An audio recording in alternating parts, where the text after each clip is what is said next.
only thing we have to fear is in war, fear itself. there is no substitute for victory. Let us never negotiate out of fear.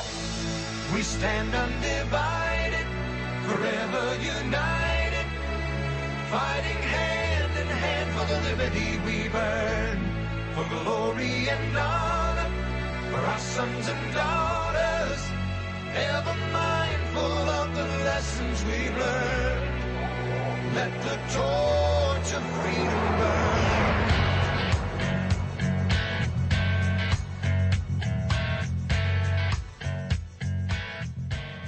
You found your way to the intersection of faith and politics. WallBuilders Live. Thank you so much for joining us today. You're joining us in the middle, well, not the middle, the end of a 3-part series on a nation adrift. But that's okay, because you're going to love the material today. And then you can always go to our website at wallbuilderslive.com and check out those first 2 parts in this 3-part series. It's yesterday's program and the day before, and they're all available right now on our website at wallbuilderslive.com. Let's jump right in where we left off yesterday. Here's Tim Barton on a nation adrift. Sorry, Mr. Webster, but you have lost this case. However, you did raise an interesting point. We did not know that one of the provisions was to fund a school that were going to prevent any minister of the gospel, any religion, anything Jesus or Bible related from its campus. We didn't even know such a school existed in America. And what they decided in a unanimous decision was that if this funding were to take place, that school would have to be a private school, because a private school could teach anything they want to teach. But if they were going to be a public school that received government assistance, that they would be required to teach the Bible or Christianity, to allow gospel ministers on.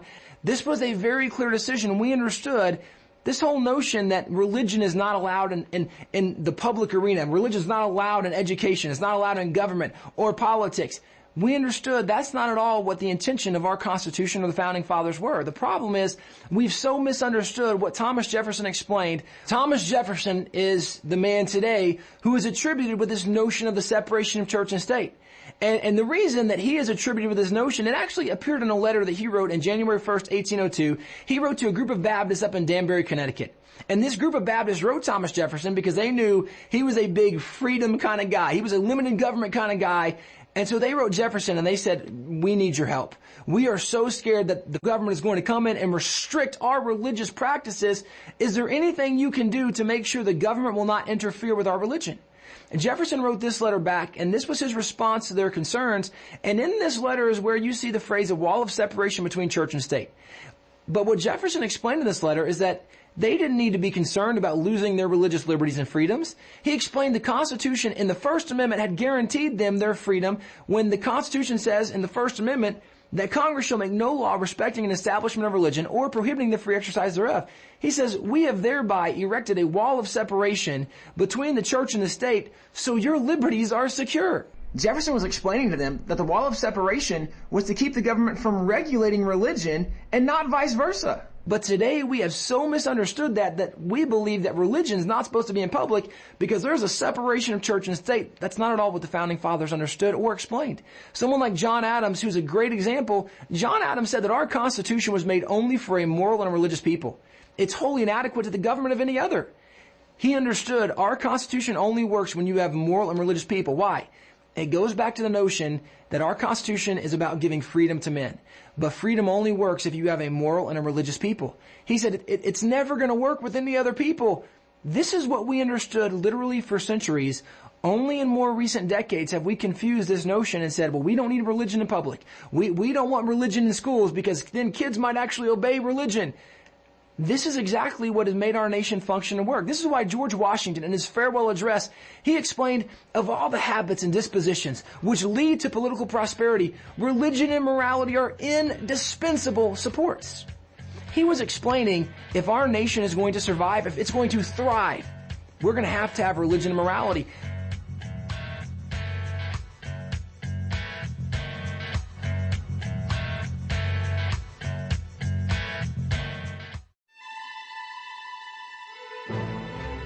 Hi, this is Tim Barton with WallBuilders, and I want to encourage all the pastors out there with the unique opportunity that we're presenting at WallBuilders. We're doing a special tour just for pastors that you can come and learn more about the spiritual heritage of our nation. not just seeing the sights, but understanding the significance of what they are and what they represent. We get to go through the Capitol at night, and we get to see the spiritual heritage of our founding fathers, of who we are as a nation, where we came from. We bring in congressmen that'll tell you about current legislation, about our religious liberties and freedom, and what's going on in Washington, D.C.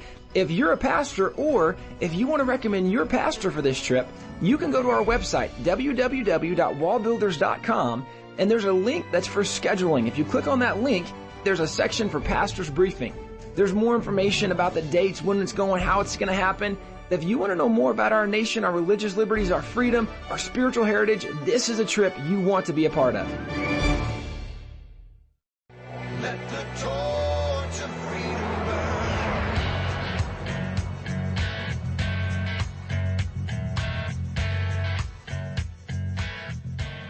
Then he went on and explained something that is a common argument today.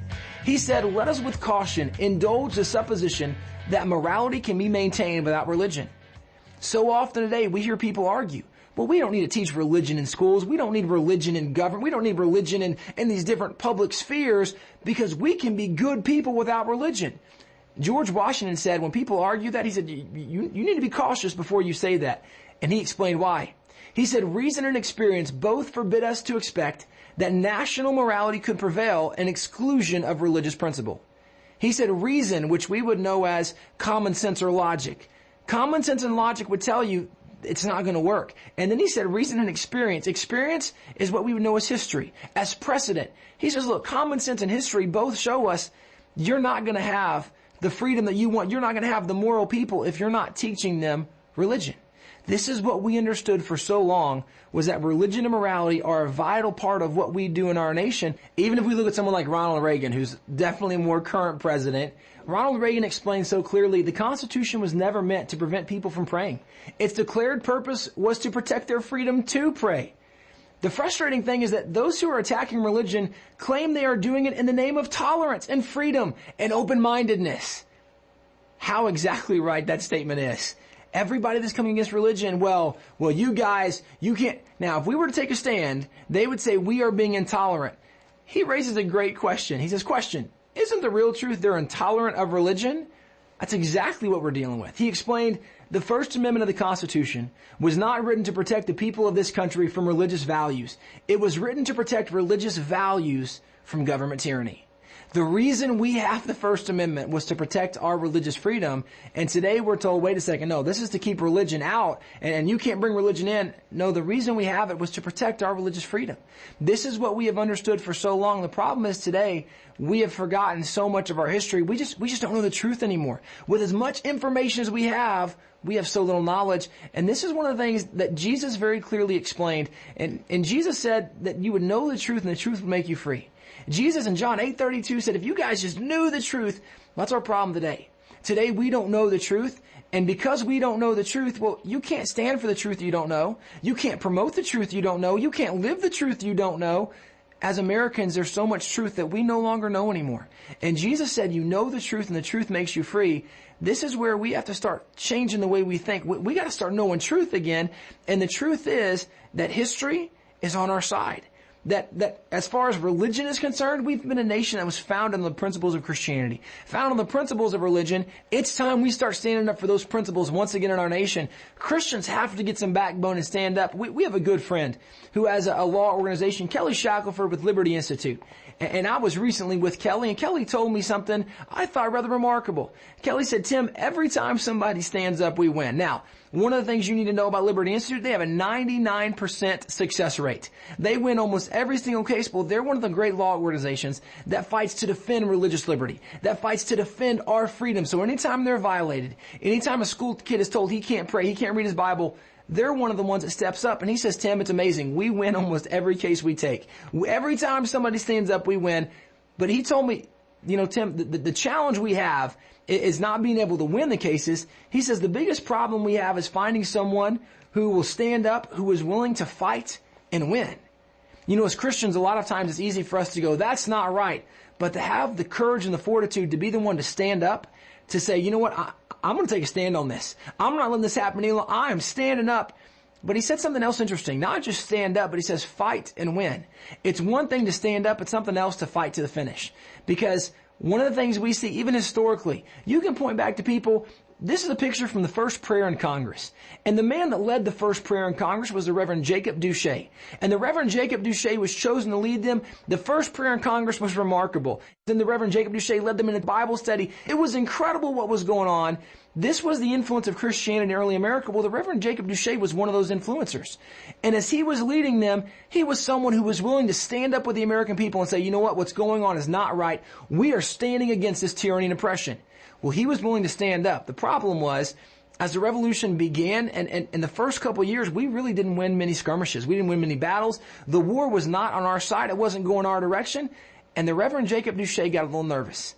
And he said, guys, it's not looking good. I don't know if we're going to make it. And he called on Washington. He called on Congress to say, guys, we need to stop this before it gets any worse. This is not looking, well, you can imagine as he's explaining to Washington why we need to stop the revolution, Washington wasn't going to have any of it. Congress was not impressed. So the Reverend Jacob Duché fled to England. Now, he was willing to stand up in the beginning. The problem was he wasn't willing to fight and win. He wasn't willing to follow through to do what it takes to actually win this thing. Well, at the end of the revolution, we end up being the winners. He didn't get to enjoy that victory because he wasn't willing to fight to the end. What Kelly Shackelford explained is when we have people that are willing to fight and win, we win. The problem is we don't have Christians, number one, that'll stand up, and number two, they don't know how to be winners. They don't know how to fight to the finish. And this is the challenge that we see, is that we have to think differently. We have to understand we got to fight and we got to be winners. Proverbs 14:34 explains very clearly to us that righteousness is what exalts a nation. This is where, as Christians, we have to start standing up. We have to start fighting for what righteousness is. We have to start promoting the truth, because we need righteous and godly leaders, but that only happens when Christians get involved and promote righteousness. If you look back to 2008 and you look at what happened in Congress, it's very interesting to see what happened in Congress. In 2008, we elected 57 new congressmen. Only 23 of the 57 were pro-life. That's only 40%. That's not a very good stand for righteousness, because life is an issue that's very clearly connected to godliness, because God is the author, the giver of life. God is not in favor of murder. The Bible is very clear that thou shalt not murder. One of the 10 Commandments. This is very clearly a righteousness issue. But in 2008, we didn't do a very good job in the House, nor did we do a very good job in the Senate. If you look at the Senate, we elected 14 senators. Only 2 of them were pro-life. Only 14%. That's not very good. But in 2010, we had some Christians wake up. And we had Christians go, you know what, we can't do this anymore. We have to get involved. We have to make a difference. And it's amazing to see what happened in 2010. If you measure the results, especially on the issue of life, it was incredible what happened. If you look at Congress in 2010, we elected 97 new leaders. Of those 97, 81 of the 97 were pro-life. That's 84%. That's incredible. We made huge gains. If you look in the Senate, similar things in the Senate. We elected 16 new senators, 13 were pro-life, 81% in the Senate were pro-life. That's remarkable. Now, that's just what we did federally. If you look on the state level, it's remarkable to see what we did on the state level. We elected 1,300 new pro-life people to Congress. We made gains in 97 of the 99 congressional chambers.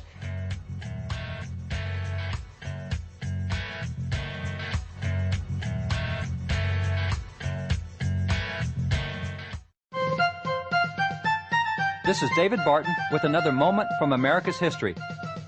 Joseph Story is one of the most important names in American jurisprudence.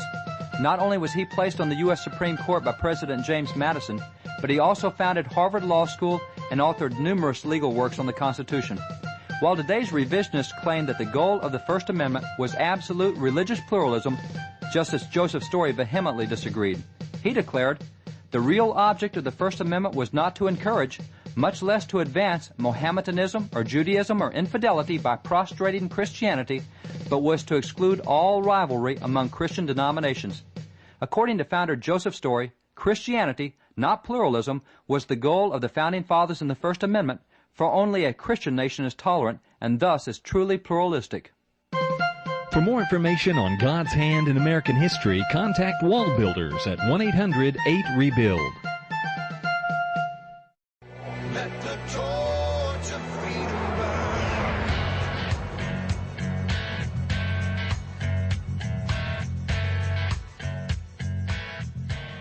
Because we elected those new guys, the most pro-life laws that we'd ever passed in 1 year prior to 2010 was 34 pro-life laws.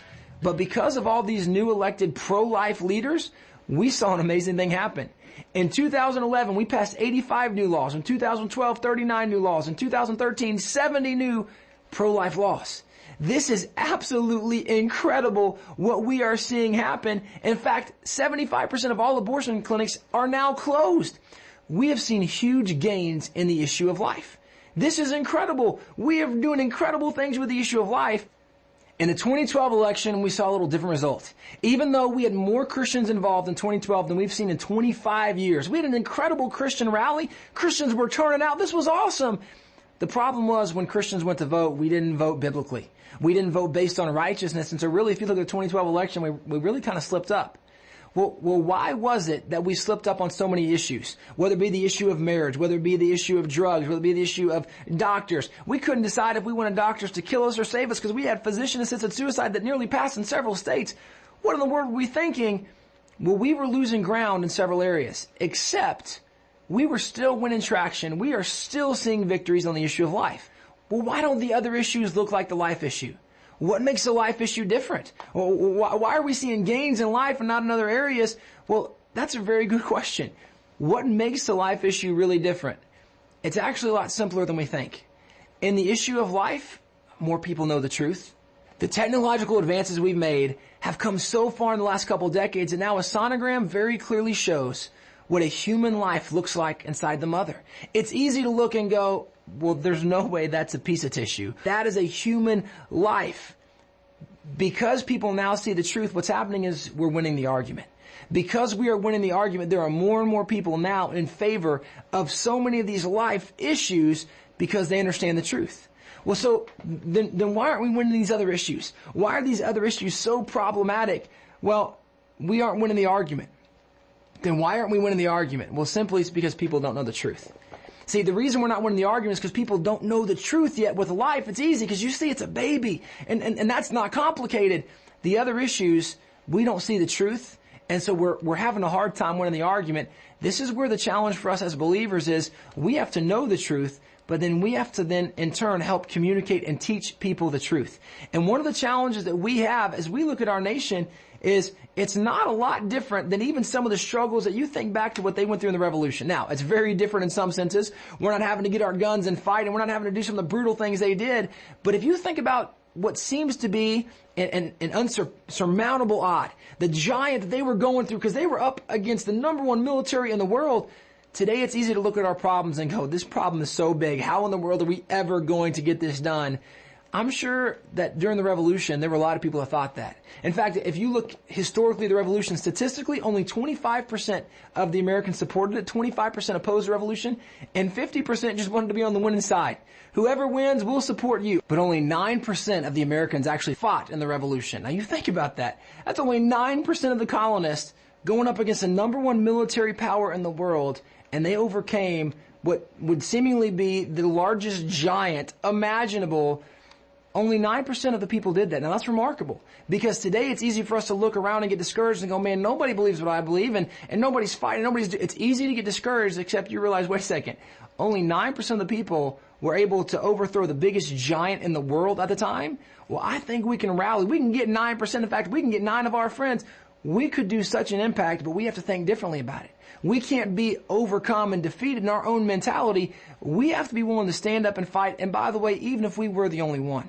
A great example, someone, Naftali Daggett. Naftali Daggett was a gospel minister. He was the president of Yale University for a time, but he was around during the Revolution. And as the British came to New Haven, Connecticut, where he was, the British came marching into town.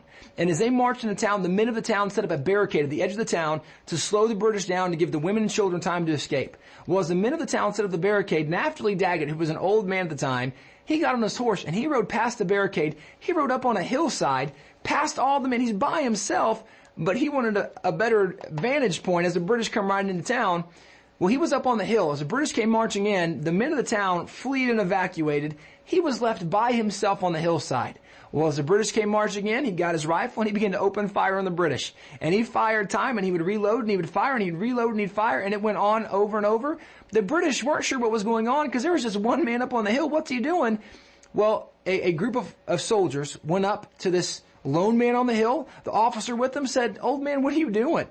as if we're not sure why you're by yourself. And Naphtali Daggett explained, well, I'm practicing my right of war, as if God's given me this right and I'm going to be out here doing it. Well, the officer, instead of being offended or angry, he actually was in good humor. He thought, this is kind of funny, this old man out here by himself. And so he asked Naphtali Daggett, he says, if I let you go this time, will you ever fire again on the troops of His Majesty? Meaning, if I let you live, do you promise you won't shoot at us anymore? Naphtali Daggett's response was incredible. He said, there's nothing more likely. If you let me live, I'm going to keep shooting, I'm going to keep firing. The only thing that will stop me is you're going to have to kill me. That's an amazing response. He was outnumbered, he was surrounded, he was by himself, but he said, I'm not going to back down.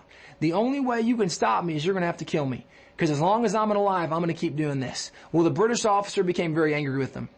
He told his men, you put your bayonets in his back and you drive him into town. Every time he slows down, you force that bayonet in his back. Well, he was an old man. He'd ridden his horse and now he's out there. He's been fighting. He's tired and he has to go back to town. Well, every time he stumbled, every time he slowed down, they drive that bayonet in his back. By the time he got to town, he had dozens of bayonet wounds in his back. He actually ended up succumbing and dying because of what happened in that event. This was a guy who was not going to back down. That's an incredible example of courage. And this is the question I think for us today is, are we willing to stand on a hillside by ourselves if necessary and fight for what's right? See, what America needs is that same kind of courage. It needs fortitude from people who are going, you know what, I'm willing to do what it takes. I'm willing to be that guy. I will stand up for what is right. Even if I have to stand by myself, I'm going to stand up. We have to change our mentality. We have to become fighters and not become defeatists who go, well, it's just too big. There's no way we can do it. We have to become fighters. And a great example of someone who was a fighter is Lieutenant General Chesty Puller. Chesty Puller was the most decorated Marine in Marine Corps history. He had 5 Navy Crosses. This man was incredible. Well, he fought in the Korean skirmish, the Korean War. And when he got called into the Korean War, many speculate that the Americans were outnumbered as much as 29-1. When he got called in, he was going to help the Americans. He got there and assessed the situation. As he looked around, here's what he explained. He said, we're surrounded. That simplifies our problem. Now we can shoot in any direction. I can't imagine. You're outnumbered 29-1 and you think it's a good thing.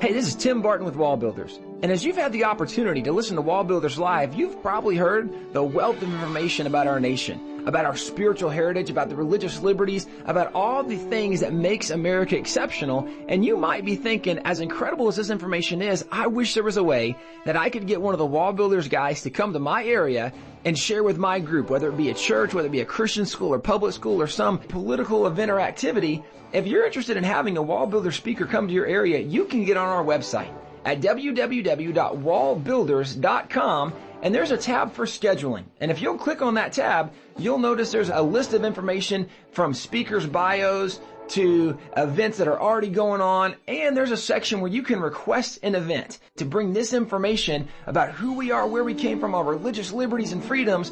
Go to the WallBuilders website and bring a speaker to your area. Let the torch of freedom burn.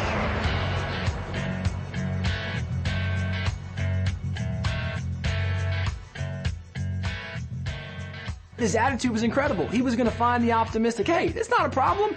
Everybody, just point your guns and pull the trigger. You're going to hit somebody.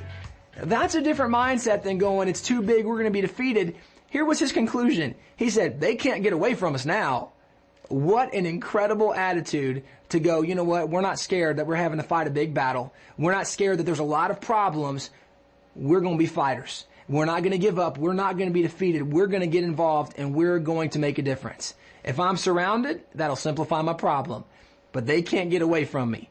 What an amazing attitude to have. This is where the challenge is for us as Christians. We can't be defeated.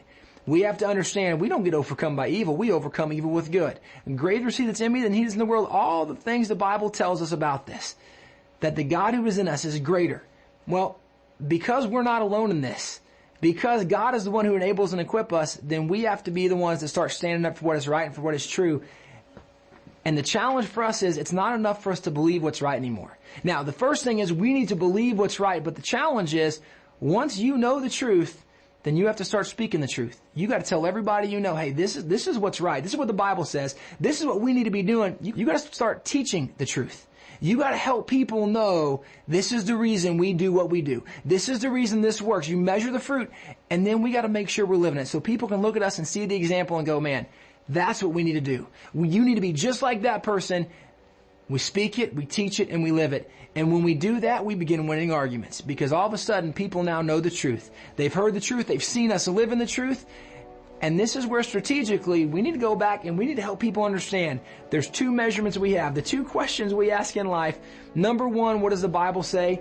Number two, what does it produce? Or logically, is it working? If we just start measuring things differently, if we just start being practical with what we do, we could see a big turnaround. It's going to start with us thinking the right way.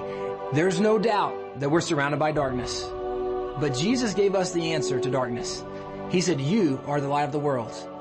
God created us to be the solution. As we look at the problems, we can't be frustrated or discouraged. The reason we are here is because God has called us to be the solution. It's time for Christians to stand up and be the light of the world.